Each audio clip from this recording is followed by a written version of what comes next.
Good evening and welcome to Shop Talk. I'm your moderator, Tom Lee, and this evening's program is made possible by the Forum for Cultural Engagement, the U.S. Embassy in Russia, the American Center, the Obratsov Puppet Theater, Unima Russia, the Russian Institute of Theater Arts. I'm very happy to introduce our guest, American puppeteer and director Dan Hurlin. Dan has had an over 40-year career creating work in the United States and internationally. His work combines puppetry, choreography, and a highly refined visual style. We're so pleased to have Dan as our guest on Shop Talk today. Добрый вечер и добро пожаловать в Shop Talk. Я ваш модератор Том Ли. Сегодняшняя программа стала возможной благодаря участию в Форум культурных связей, Посольство США в России, Американский центр, Кукольный театр Образцова, Unima Russia и Российский институт театральных искусств. Я очень рад представить вам нашего гостя, американского кукольника и режиссера Дана Херлина. У Дана больше 40 лет опыта в создании успешных и получавших премии работ в США и в других странах. Его работа объединяет куклы, хореографию и очень яркий зримый стиль. Итак, позвольте представить вам Дана, нашего гостя на Shop Talk. Hello, Dan. How are you? I'm well. Thanks, Tom. Thanks for that introduction. Здравствуйте, спасибо за представление. So I thought I would start to talk. I thought I would start the talk by talking about how I came to puppetry, how I discovered puppetry. Я решил, что начну с того, что расскажу вам, как я стал кукольником. I was actually trained as an actor and a dancer and a director, and I wanted to become a director when I graduated from college. Я получил образование актера, танцора и режиссера, и по окончании института я собирался стать режиссером. But when I graduated, I realized that if I was going to be a director, I needed actors, and I would have to pay those actors, and I didn't have any money. Итак, когда я выпустился, я собирался начать ставить спектакли. Для этого мне нужны были актеры, но тут я понял, если у меня будут актеры, им надо будет платить зарплату, а денег у меня нет. So I just decided, what the heck, I'll do it myself. And I started making these large-scale solos in which I would play up to 60 characters. Поэтому я решил, ну, раз так, я буду делать сольные спектакли, что я и начал делать, где играл до 60 различных героев. They were very physical and really exhausting to do. And I discovered that there was a way that I could kind of cheat. Это была, конечно, очень напряженная работа, которая меня полностью выматывала. И тут я сообразил, что есть возможности обмана. I figured out that I could use an object to stand in for one of the characters that I was normally going to play. So, for instance, I would have the town drunk be played by a glass. И тут я сообразил, что я же могу использовать какие-то предметы, которые будут играть, представлять героев, которые в противном случае играл бы я сам. И у меня начало это получаться.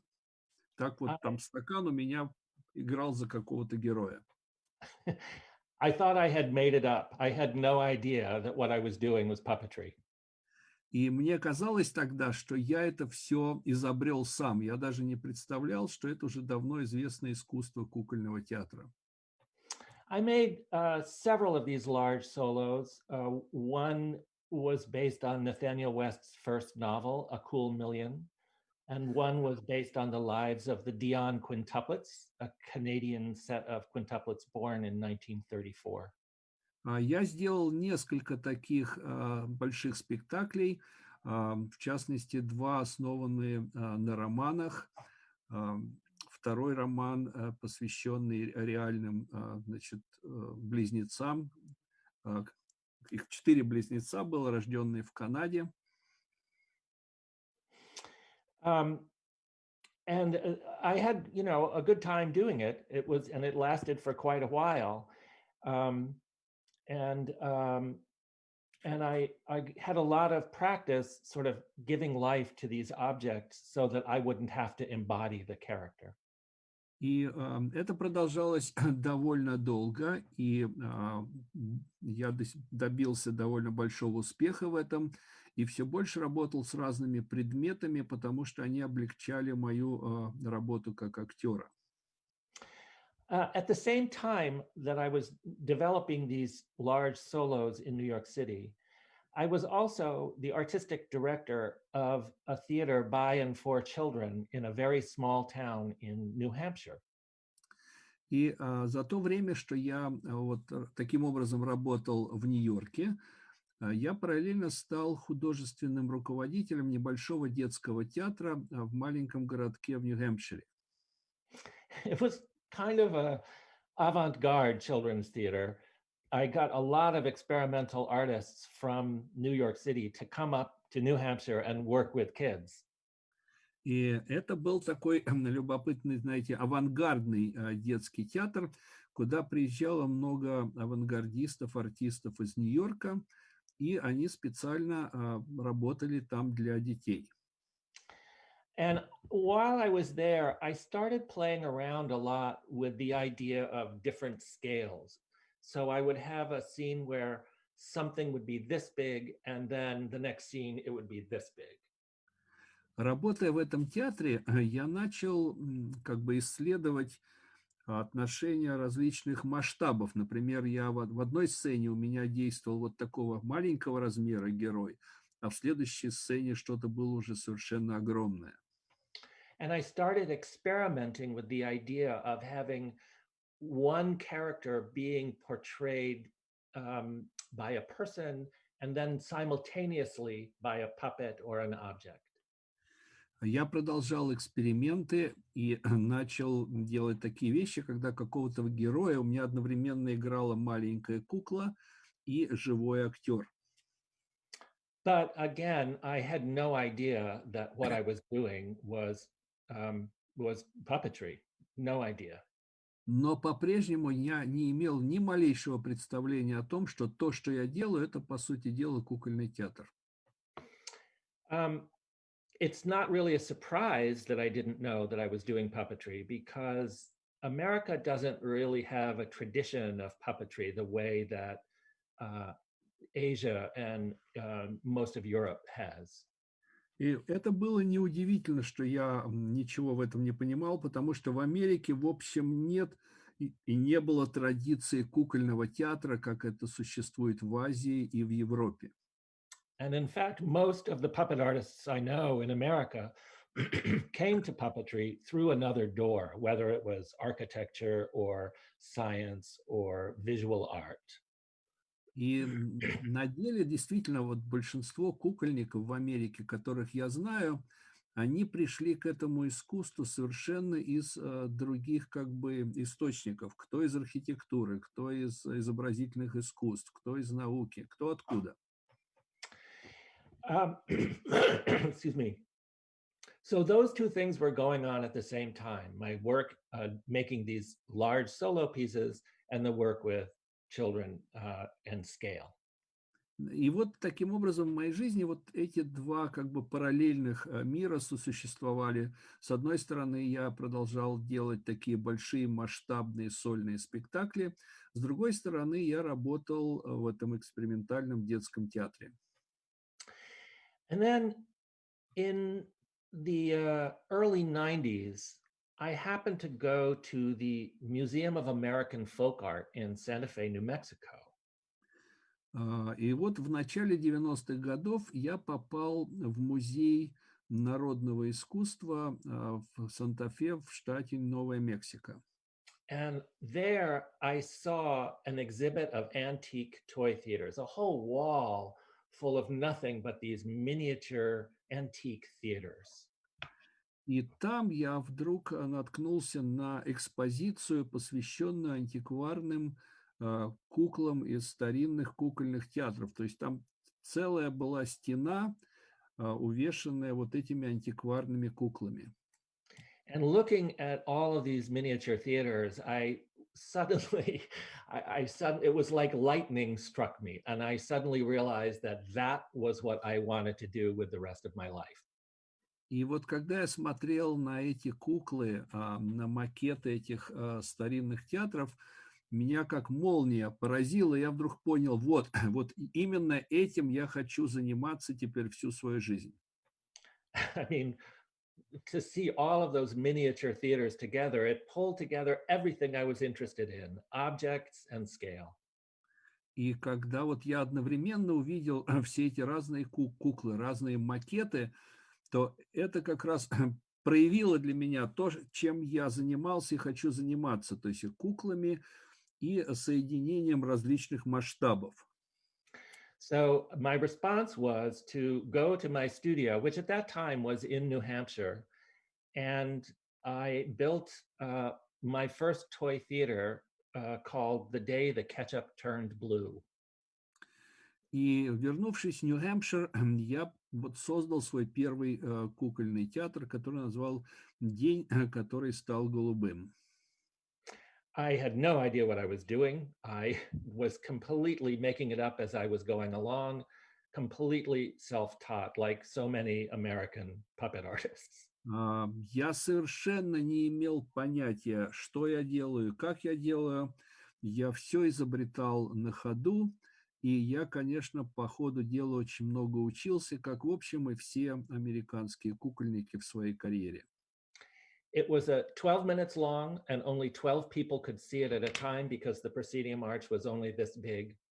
And I would tour it to various living rooms and kitchens throughout the country.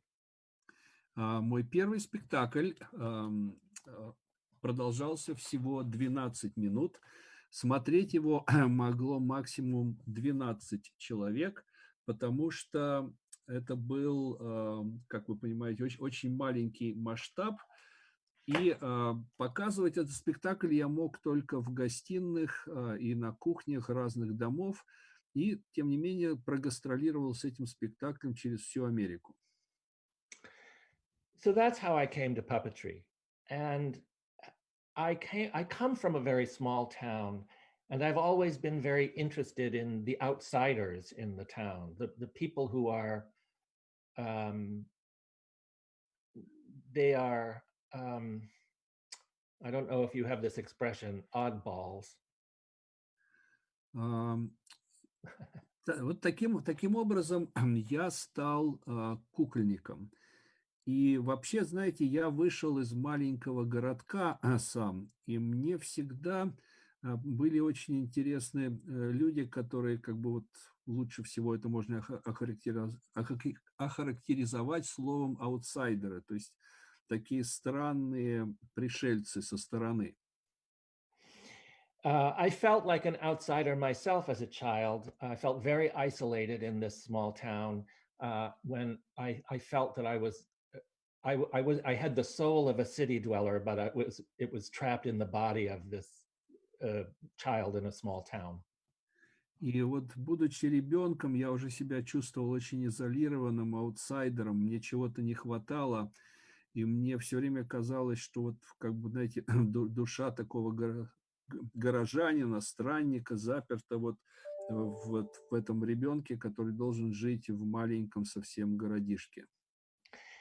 So I've always been drawn to stories about the outsiders, and all of my solo pieces have, in one way or another, also been about outsiders. Поэтому меня с детства всегда привлекали истории аутсайдеров, чего-то, что происходит далеко. И став актером и режиссером, мои все первые спектакли также были посвящены вот этим аутсайдерам. And when I started making puppets, I continued that interest in telling the stories of outsiders. The first major puppet show I made was called Hiroshima Maiden. И вот этот интерес к аутсайдерам, он сохранился у меня на всю жизнь. И начав работать в кукольном театре, мои спектакли также как бы были на эту тему, я их создавал. И мой первый спектакль, самый большой, большой кукольный спектакль, который я сделал, назывался «Девушка из Хиросимы». And that was a story about women who had survived the atomic bomb in Hiroshima and were brought to the United States for reconstructive surgery. And in that way, they were outsiders. И этот спектакль рассказывал о японских женщинах, которые пережили ядерный удар и которых потом привезли в Соединенные Штаты для косметических операций. Так что они уже, конечно, совершенно очевидно были аутсайдерами здесь, в Америке. The next piece that I made was based on the story of an American outsider named Mike Disfarmer. Мой следующий спектакль был посвящен американскому аутсайдеру по имени Майк Дисфармер. He was a portrait photographer living between World War I and World War II in rural Arkansas.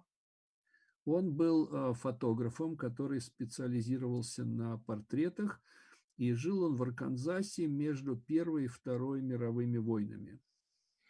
And after his death, his photographs were discovered, and it turned out he was an extraordinary artist that nobody had ever heard of. Его фотографии, его работы были найдены только после его смерти, и тогда вдруг человечество обнаружило, что это был очень большой, потрясающий художник. He lived alone all his life in his studio and was not, by all accounts, he was not a nice person. Он всю свою жизнь прожил один в своей фотостудии, и по воспоминаниям знавших людей, он, конечно, был не самым приятным человеком. In his very small town, he was considered an outsider. И поэтому даже в своем маленьком городке он считался аутсайдером. So now I would like to show a small clip from the show Disfarmer. This is the scene where he goes to the post office to pick up his photographic equipment, his negatives. Значит, и вот сейчас я вам покажу небольшой ролик, сцену из этого спектакля, где мой герой Дисфармер направляется на почту, чтобы получить там негативы.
So that piece was made in 2009. Спектакль был сделан в 2009 году. And then I took almost I took a long break where I became the director of the graduate program in theater at Sarah Lawrence College in New York. После этого у меня была большая пауза, потому что я начал работать в колледже, в одном колледже в Нью-Йорке на театральном факультете. And during that time, I didn't make a new piece, which was new for me. I had normally made a piece every year or every 2 years. Значит, за это время я не поставил ни одного спектакля. Это был новый период в моей жизни, потому что в прошлом я делал по спектаклю в год или, во всяком случае, по одному спектаклю в 2 года. But in 2016, I came back and I made the next piece, which was called Demolishing Everything with Amazing Speed. И в 2016 году я, наконец, сделал свой следующий спектакль, который назывался «Разрушение всего с невероятной скоростью». I was living in Rome for a year, and I began to do research on the Italian Futurist movement, an early 20th century aesthetic movement. Я тогда жил в Риме, я целый год прожил в Италии и начал изучать их искусство начала 20 века. They were, in a way, this was the first piece that I made that was kind of about a group of people who were outsiders. И это первый спектакль, посвященный целой группе людей, которые все были аутсайдерами. I happened to discover 4 puppet plays that had never been published, that had never been performed, and had never been translated from the Italian. И в это же время мне удалось найти 4 пьесы, написанные специально для кукольного театра, но они никогда не были поставлены и никогда не были опубликованы. They were written by an Italian futurist named Fortunato Di Pero. Они были написаны итальянским футуристом Fortunato Di Pero. I decided to give them their world premiere 100 years after he wrote them. И я решил осуществить премьеру этих постановок через 100 лет после того, как они были написаны. So all 4 puppet plays, there were very short puppet plays, were collected in a collection called Demolishing Everything with Amazing Speed. Это было 4 пьесы. Пьесы были маленькие, короткие, поэтому я их сумел объединить в один спектакль и назвал вот его «Разрушение с невероятной скоростью». And this is, the following video is one of the scenes from the first of the 4 puppet plays. И вот следующее видео, которое вы увидите, это как раз начало одной из этих коротких пьес. And you can show the video.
rich woman, fiery, red. Only one eye of concentric green discs. Adorned with azure pearls and jewelry of gold and silver, she dances with an enormous glass. Red.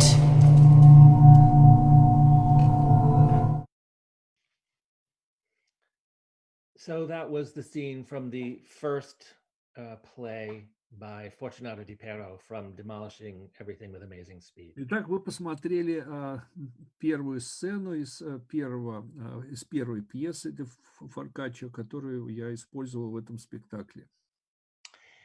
Currently, I'm working on a new piece about a Japanese woman who shows up in the middle of winter in the Midwest, and she seems lost. Сейчас я делаю спектакль о японке, которая вдруг появилась на Среднем Западе в Америке посреди зимы и явно казалась потерянной. She's a complete outsider. She doesn't speak any English, and the people who she interacts with make a completely incorrect assumption about what she's doing there. Она просто идеальный аутсайдер, которая даже не говорит по-английски, и люди, с которыми она начинает общаться, не могут вообще даже близко понять, кто она и что она. And I should mention also, all of these works they're based on true stories, historical stories, or they are from historical writers like Di Pero or Nathanael West.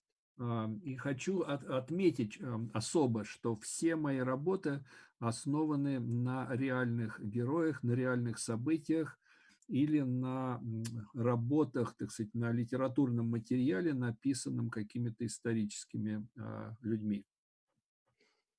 And now I'm going to open it up to questions. Ну а теперь ваши вопросы, пожалуйста. Thank you, Dan. And thank you for such a fascinating look at your work. I just want to quickly mention that Dan will be coming to the Russian Federation later this year on a workshop and speaking tour. So please look for updates about his visit to Russia. Большое спасибо, Дэн, это был очень интересный рассказ. А вам хочу сообщить, что позже в этом году Дэн приедет в Россию на серию мастер-классов, и вы сможете с ним встретиться и поработать. And I'd like to thank the Obratsov Puppet Theater for helping to make that possible. А я хочу поблагодарить театр Образцова за то, что все это стало возможным благодаря им. Great. And we have a question here now from the Facebook page, and you've spoken a little bit about this, Dan. But the question is, how do you choose the story, plots, or main characters for your performances? Значит, первый вопрос из Фейсбука о том, вот как вы выбираете своих героев, сюжеты. Вы немножко об этом рассказывали. Ну вот вопрос об этом. Well, as I mentioned, they're all based on true stories, and they're all stories about outsiders. Как я уже сказал, все мои спектакли основаны на реальных событиях или посвящены реальным героям. But more importantly, I ask myself, what is it that a puppet can bring to this character that a human actor couldn't? Но самое важное, что я всегда задаюсь вопросом, что может привнести в произведение кукла, чего не может сделать живой актер. Puppets are so difficult to make. Why would you bother making one when you can get an actor to do that? Ведь куклы очень трудно делать. И как бы задаешься вопросом, зачем такие мучения, если можно взять актера, который как бы все сыграет. So I figure you have to have a good reason for it to be a puppet. Поэтому я решил, что должны быть основательные причины на то, чтобы делать куклы. And by the way, it's hard to find material that I feel is appropriate for puppets. И очень трудно бывает найти материал, который, вот, как я чувствую, должен использоваться для производства той или иной куклы. Great, Dan. And certainly looking at your work, the stories that you choose are not necessarily ones that somebody thinks, oh, that would be a puppet show. Да, совершенно верно. Когда я смотрю на твои работы, мне приходит мысль, что эти темы – это не что-то такое, что кто-то мог подумать, вот это как раз тема для кукольного спектакля. But I think because a puppet is a mysterious object that doesn't speak, it doesn't tell you what it's feeling, we have to have a main character that an audience can project onto. Но поскольку кукла – это как бы неодушевленный предмет, эта кукла должен быть какой-то характер создан такой, что аудитория начнет себя ассоциировать и сочувствовать этому герою. Terrific. We have another question from Facebook. Did your parents or family support the idea of you working as a puppet artist, making puppet theater? Еще один вопрос. Ваши родственники, ваша семья, они поддерживают ваши занятия кукольным театром? I think I think they were so mystified by the decision that they just went, okay. Ну, я думаю, они были так озадачены моим выбором, что они сказали, ну, хорошо. Awesome. Another question from online is, in the first video that we watched, the video from Disfarmer, it was primarily male puppeteers.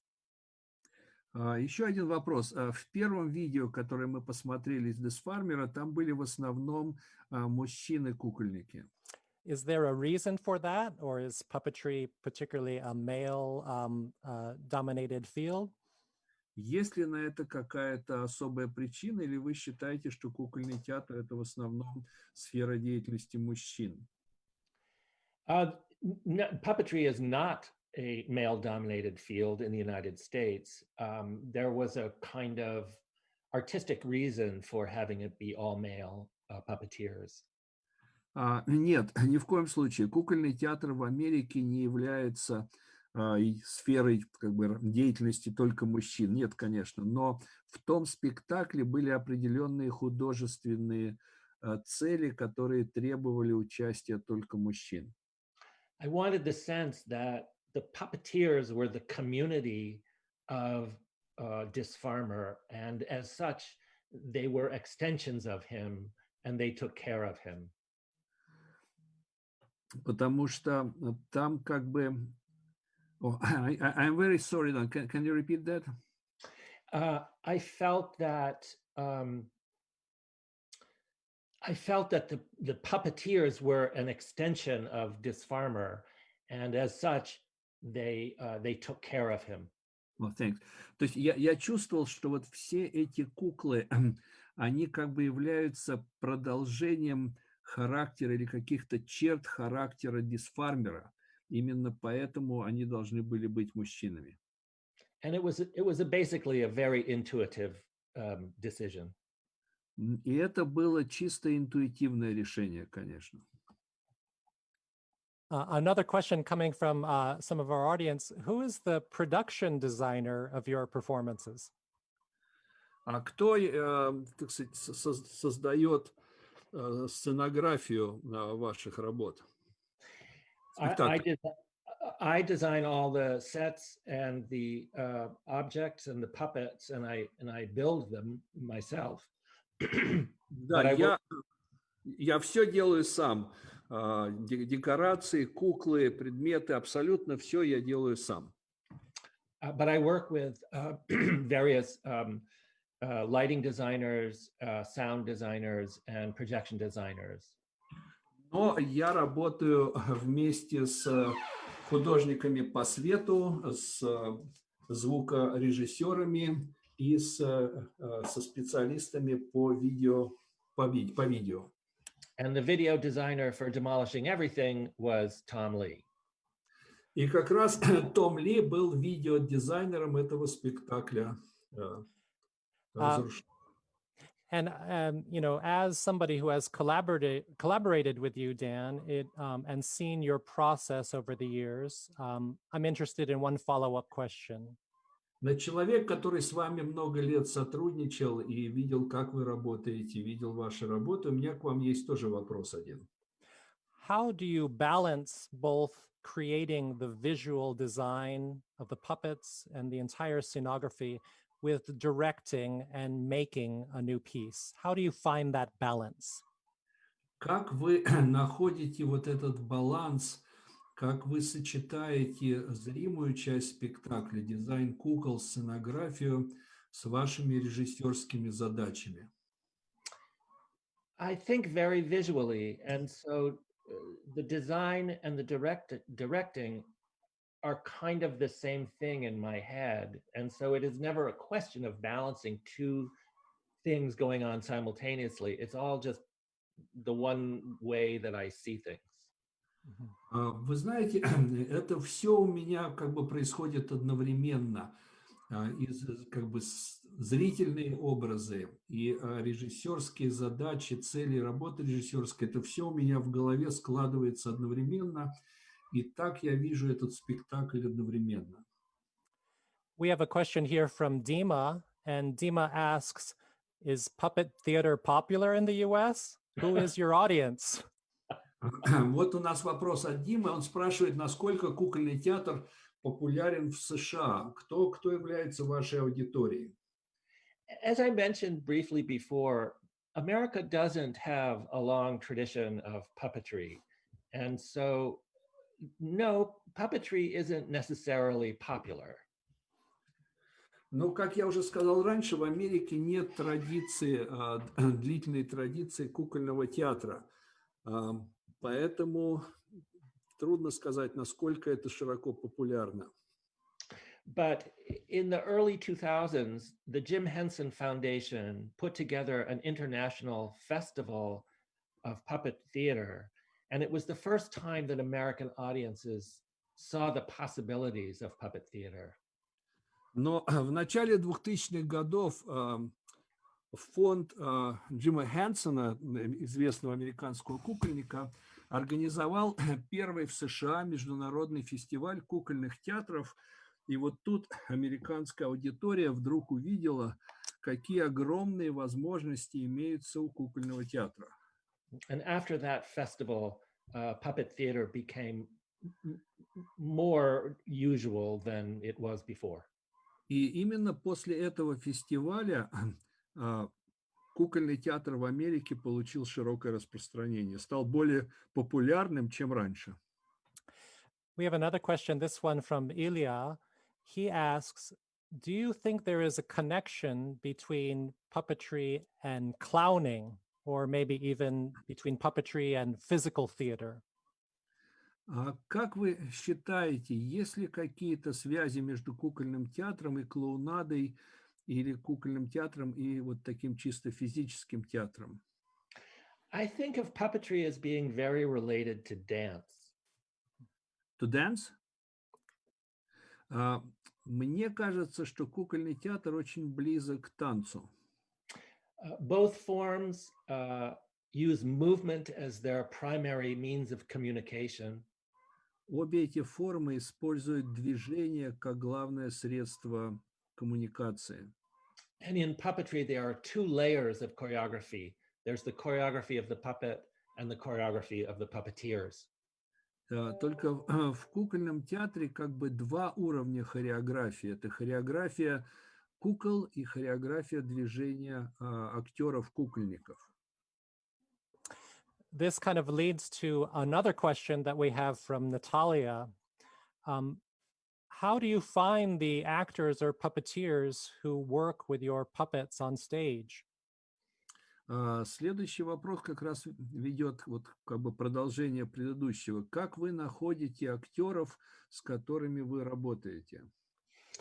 I don't work with a set company of puppeteers. Each performance, each piece has different puppeteers operating the puppets. У меня нет театральной компании и постоянных актеров, с которыми я работаю, поэтому в каждом новом спектакле я работаю с новыми актерами. And the puppetry community in New York is very small, so everybody knows everybody else. Но вообще кукольных актеров в Нью-Йорке очень мало, поэтому все друг друга хорошо знают. And I just ask myself, who do I want to be in a room with for a long time? Поэтому я задаю себе вопрос, который звучит так: а с кем я хочу оказаться в одном помещении на очень длительное время? It also seems, Dan, that you are working with puppeteers and performers who are sensitive not only to working with puppets, but to moving through space with their own bodies. Да, и складывается такое впечатление, что ты работаешь с актерами, которые не только идеально, так сказать, управляют куклами, но еще владеют очень хорошо собственным телом. Absolutely. My experience has shown that dancers make the best puppeteers. Совершенно верно. И мой опыт показал, что лучшими кукольными актерами являются бывшие танцоры. And I don't like to separate all of the different disciplines of performance. So I gravitate towards people who think of it more holistically, that it's not dance over here and acting over here and puppetry over here. I go for people who do the whole thing. И я вообще не люблю разделять как бы все на отдельные жанры. Для меня это всегда синтез всех видов искусств одновременно. Поэтому я предпочитаю работать с актерами, которые тоже не разделяют. Вот тут куклы, тут танец, тут драматическое искусство. Для меня важны люди, которые в состоянии все это в себе объединять. Well, Dan, it seems that is very much in line with your artistic process. You are somebody who is doing many, many different roles to make your puppet pieces. Да, это как раз очень соответствует тому, как ты работаешь, объединяя в себе там художника, постановщика и прочие профессии театра. Все это объединено в одном человеке. We have another question just about your process. What is the process of making one of your shows, and how long does it take? Следующий вопрос о том, что входит в процесс твоей работы и сколько времени это занимает обычно. Every show has its own process, so it's hard for me to say I start with text always, or I start with visual always, or I start with music. It depends on the piece. Every piece is different. У меня каждый случай особый, всегда по-разному, поэтому я не могу сказать, что вот я начинаю работу с текста, или я начинаю работу с каких-то зримых образов, или я начинаю с музыки. У меня это всегда по-разному. And to answer the second part of that question, it usually takes me about 3 years to make one piece. Ну и вторая часть вопроса. У меня где-то уходит около 3 лет на создание спектакля.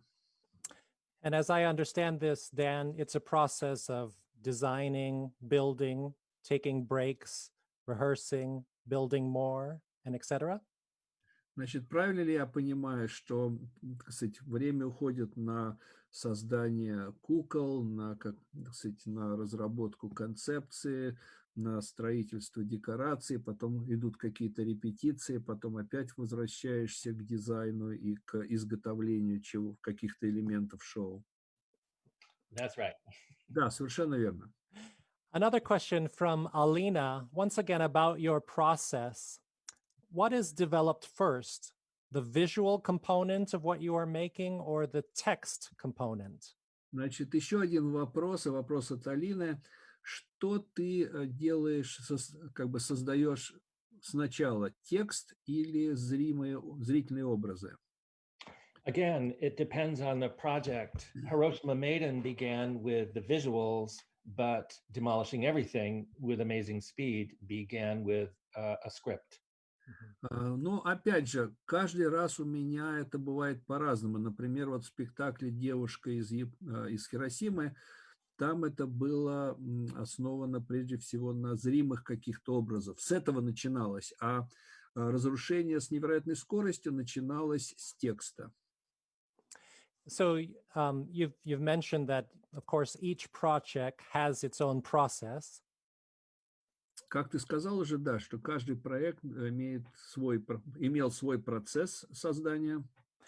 I have seen you work, Dan, using a storyboard or a series of pictures that tell the puppet action over in a visual way on the page. Но работая с тобой, я видел, что ты используешь storyboard, то есть такую подшивку рисунков, где показано, как бы развивается действие каждой куклы. Can you talk about storyboarding for puppet theater a little? Ты можешь немного рассказать вот об этом, как бы об этой технике использования сториборда в кукольном театре? Sure. I think of the storyboards are helpful in the choreographic process. I can keep in mind what a puppet is expected to do, and then I can build the puppet accordingly. Storyboard помогает мне как бы с хореографией движения всего спектакля. Я беру куклу, смотрю, что она может сделать и что я хочу получить от этой куклы. Yeah. That's great. Kind of like a plan for how the performance will be executed.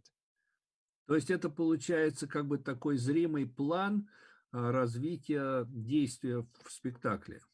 Exactly. Да. Great. We have another question from Zoya.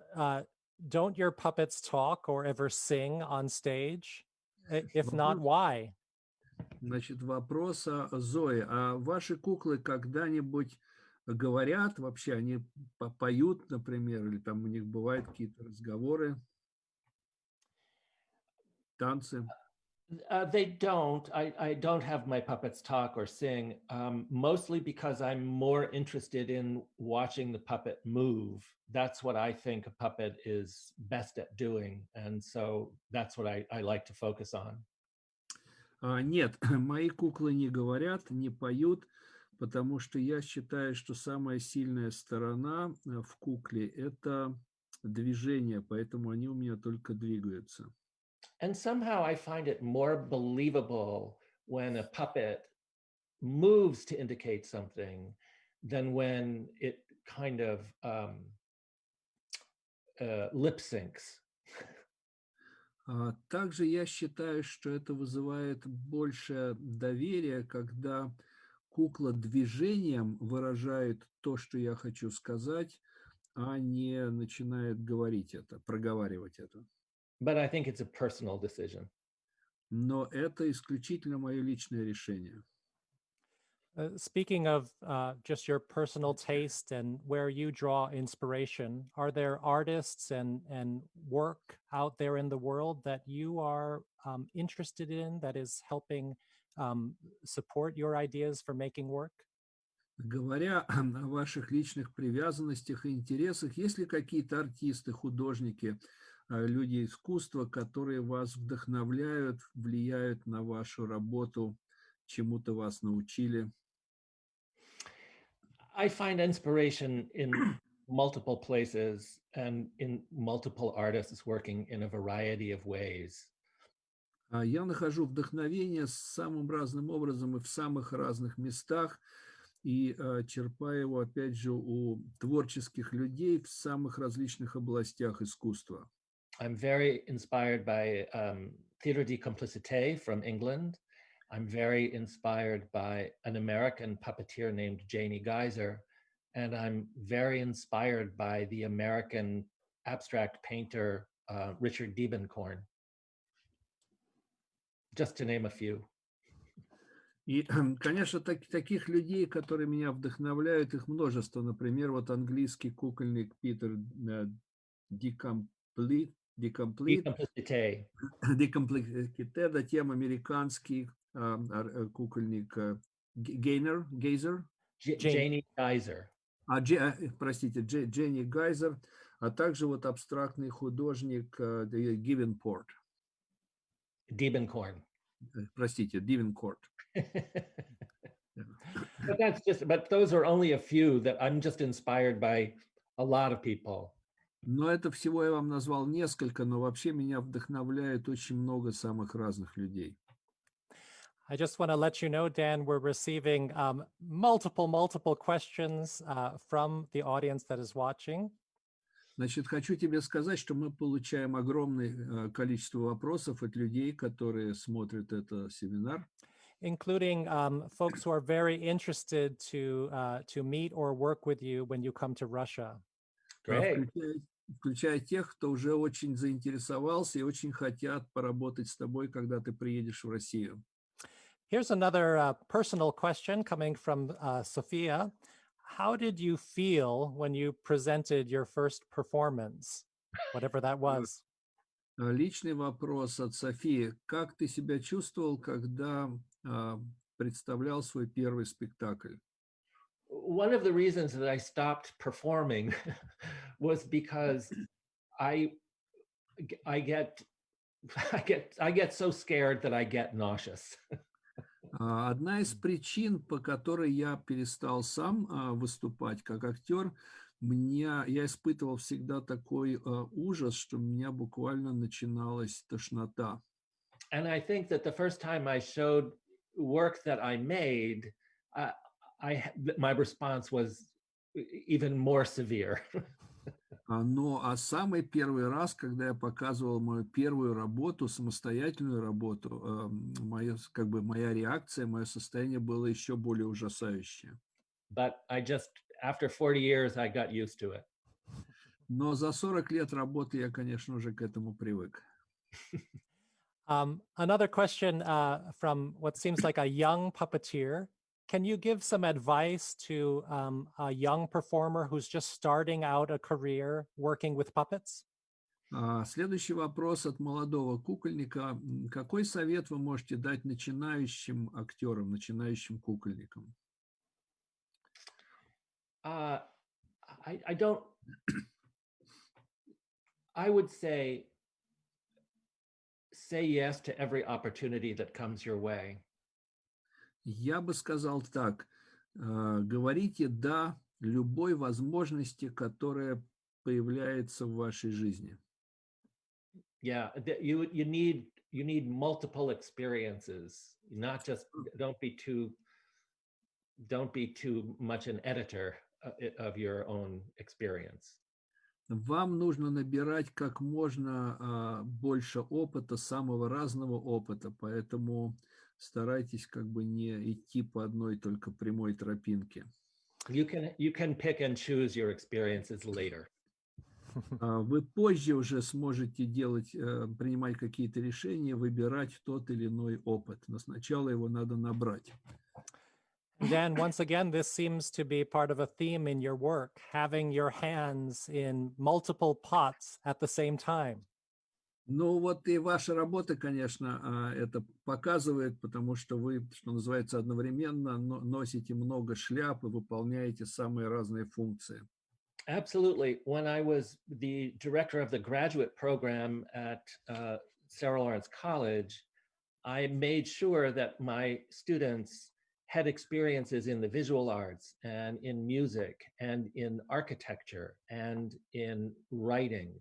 I think an artist should do all of it. Совершенно верно. И когда я был директором вот этой театральной школы в институте, я делал все возможное для того, чтобы мои студенты получали опыт и знания во всех областях, и в актерской, и в музыкальной, чтобы они занимались архитектурой, и чтобы они умели писать.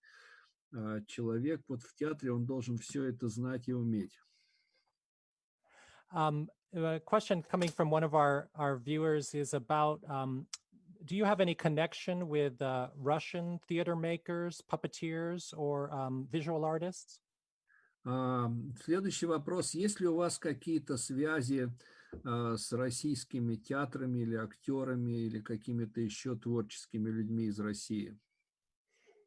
Do you mean living ones? Anyone, I would suppose, anyone that you would like to work with or admire their work. Вы имеете в виду с живыми или, ну, все равно с кем? Или кто-то вас, может быть, вдохновляет, или, может быть, с кем-то вам хотелось бы поработать? Well, the two that come to mind, I don't have any personal contacts with any Russian artists, which is why I'm excited about coming there. Личных контактов с россиянами у меня нет, поэтому я так сказать, взбудоражен перспективой приезда в Россию. But I have always been interested in those early 20th century art movements, and Russian constructivism is one that fascinates me. Но меня всегда очень интересовало искусство раннего 20 века, в частности, российский конструктивизм. And there's an amazing Russian puppet artist whose name I am trying to remember, I can't, but he made an amazing piece called The Battle of Leningrad. I think that was the name of it, The Battle of Leningrad. Stalingrad. Stalingrad. It's a Georgian. Yeah, he's from Georgia. Yeah, actually. Yeah. What's his name? His name, Габриадзе. Lev Gabriadze, yes. Fantastic. Значит, ну, он говорит, что если кого-то мог бы назвать конкретно, то это, конечно, Габриадзе с его спектаклем «Битва за Сталинград». Это просто потрясающий художник. We have a couple more just very specific questions. Some of them you've addressed, but maybe you can talk a little bit more deeply about them. Значит, еще несколько конкретных вопросов. В каких-то случаях вы уже говорили на эту тему, но, может быть, сейчас можете ответить более подробно. Are you working with only puppets or dolls, or working in combination with objects as well? And what is that relationship? Значит, ты работаешь только с куклами или используешь комбинацию кукол и каких-то предметов? И если да, то в каком соотношении? It depends entirely on the project. If it's appropriate for me to be working with objects and not figurative puppets, I am perfectly happy to do that. Опять же, все зависит исключительно от проекта. Если, так сказать, тема и, так сказать, прочие какие-то мои требования могут принять или требуют, чтобы там был использован объект, то, конечно, я буду использовать объект, а не только куклу. Can you talk about the process of making puppets? What are your materials and how you create your puppets? Можешь рассказать подробнее о том, как ты создаешь свои куклы, как выбираешь материалы, какие материалы используешь? Well, again, because I'm completely self-taught when it comes to making a puppet, I will use anything. So my puppets are made of tape, string, wood, paper mache, but lately I've been using a 3D printer. Ну, опять же, понимаете, поскольку я полностью самоучка в этом деле, то я использую абсолютно все, что, мне кажется, можно использовать в данном случае. Это там и изолента, и леска, и проволока, и так далее. Все, что дерево, все, что угодно. Но вот последнее время я все чаще использую, так сказать, принтер, 3D принтер, и печатаю свои куклы. And in using something like a 3D printer, or in using a sculptural process like that, how do you, as an artist, find the image that you're looking for? For example, do you use sketches, inspirations? How do you find the sculpture within the material? Ну, если тогда переходить к 3D-принтеру, как ты вот создаешь, опять же, свои характеры, там, из каких-то рисунков, скульптуры, лепки, вот как у тебя это происходит? I draw a lot. Я очень много рисую. And there you have it. Yes. Obviously, a big part of what you do. We have a very a kind of funny question from Viola. What happens to the puppets when they aren't performing? А вот забавный вопрос от Вайолы. Что происходит с куклами, когда они не выступают на сцене? Several ways I can think of to answer that question, but I think I think maybe what you want to know is this. I have shown them in multiple galleries and exhibitions. Ну, наверное, есть несколько способов, как я мог бы ответить на этот вопрос, но, наверное, то, что вас интересует, я часто отправляю их на разные выставки, экспозиции. So they're both performing objects and art objects, right, Dan? То есть они становятся как бы не только актерами, но и, так сказать, экспонатами художественных выставок. I like to think so, but sometimes I'm nervous about putting them in a gallery because they were meant to be seen while moving and at a great distance rather than up close and still. Ну, хотелось бы так думать, но вообще часто я очень сомневаюсь, стоит ли это делать, потому что все мои куклы создавались для того, чтобы они как бы на них смотрели, когда они двигаются, и чтобы на них смотрели с расстояния. А на выставке они оказываются предметом искусства, к которому можно подойти и смотреть на него с близкого расстояния. We have a question from Roland. Is there a place for puppet theater in the US? From outside, it looks like there's not a lot of spaces for theater except for Broadway. So where are American puppeteers working or showing their performances? Ну, следующий вопрос. А есть ли как бы физические места, сцены, где может работать в Америке кукольный театр? Потому что впечатление такое, что вот есть Бродвей, а как бы за рамками Бродвея, где могут выступать, показывать свои работы кукольные театры?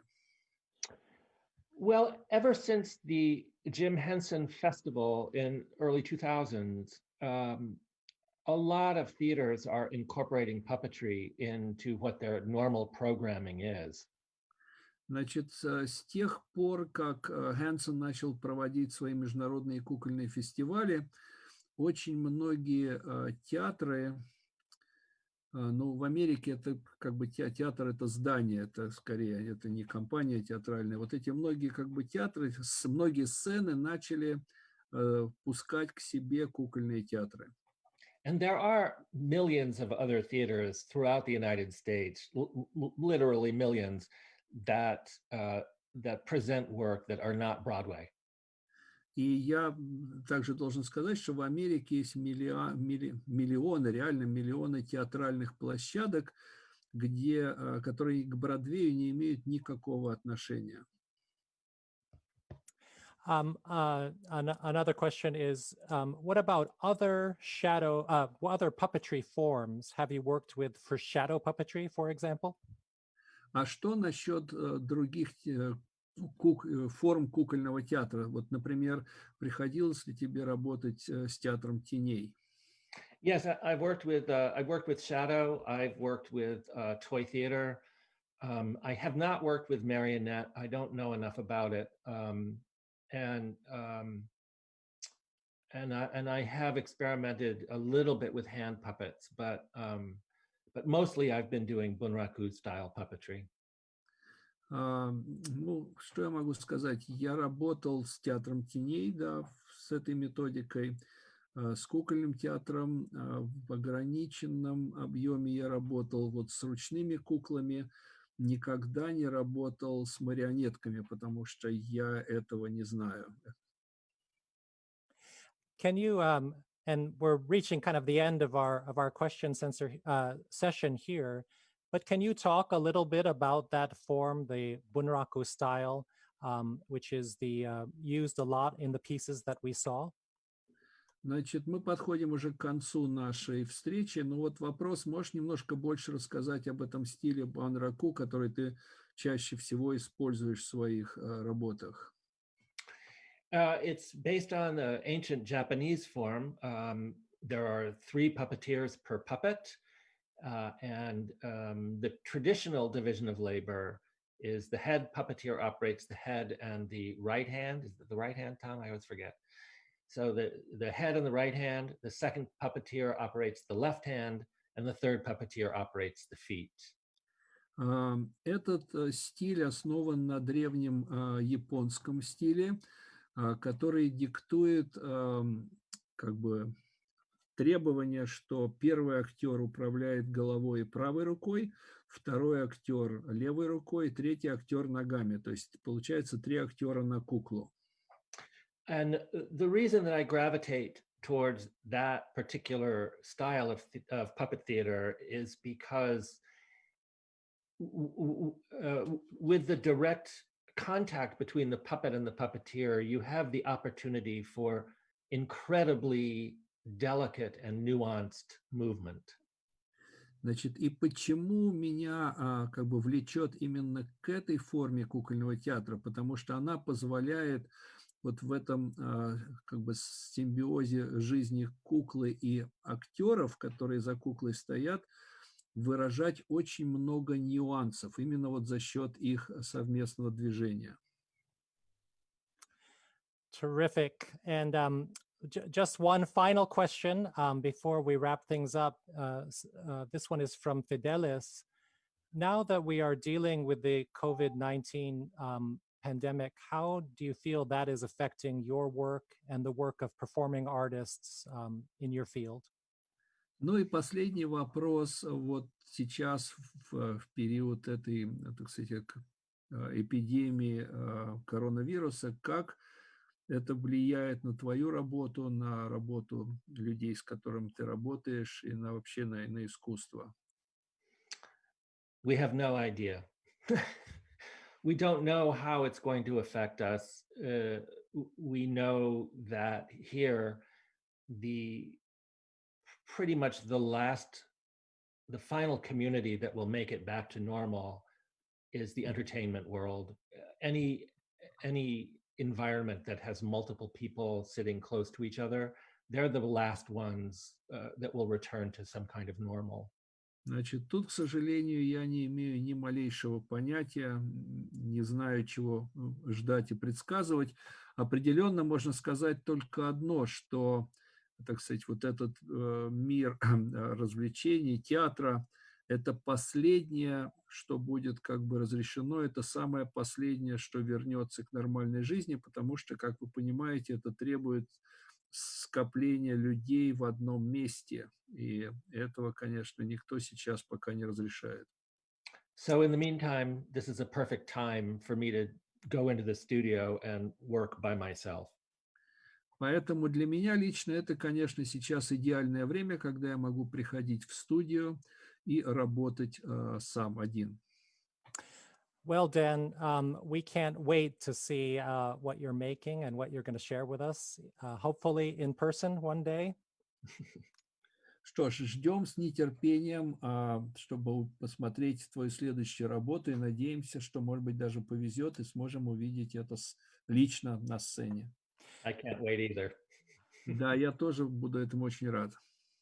We also want to thank everybody who's tuned in to watch Shop Talk today for this really fascinating talk with Dan Hurlin. Хотим поблагодарить также всех участников семинара, всех, кто подключился к нам и увидел Дана Херли. As mentioned before, Dan will be coming to Russia later in the year to conduct a series of masterclasses and meet folks from the Russian puppetry community. И, как я уже сказал, позже в этом году Дэн прилетит в Россию, проведет ряд мастер-классов и встретится с российскими кукольниками. If you're interested more in his work, you can also look up his website, which is Dan? danhurlin.org. И если вы хотите подробнее познакомиться с его работой, вы можете выйти на его веб-сайт danhurlin.org. Or .com. Или com. And finally, for those of you who are out there and are interested in hearing more about the work of American artists, tune in this Friday to the American Center Facebook page. Значит, в эту пятницу также будет показан на веб-сайте Center Stage. On Friday, June 5th at 7 p.m. Moscow time. В пятницу, 5 июня, в 7 часов по московскому времени. And you'll be able to hear the work and music of singer-songwriter Grace McLean. Вы сможете посмотреть выступление Грейс Маклин, певицы и композитора. Once again, thank you everybody out there. Большое спасибо for watching. Thank you, Dan. Thank you, Vladimir, our translator. And we hope to see you all soon. Еще раз большое всем спасибо и до скорой встречи.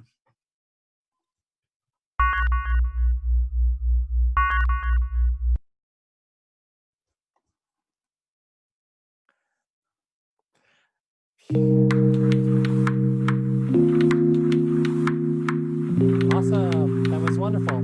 That was great. Thank you so much, Vladimir. Thank you. My pleasure. Vladimir, you did a great job. Thank you so much. You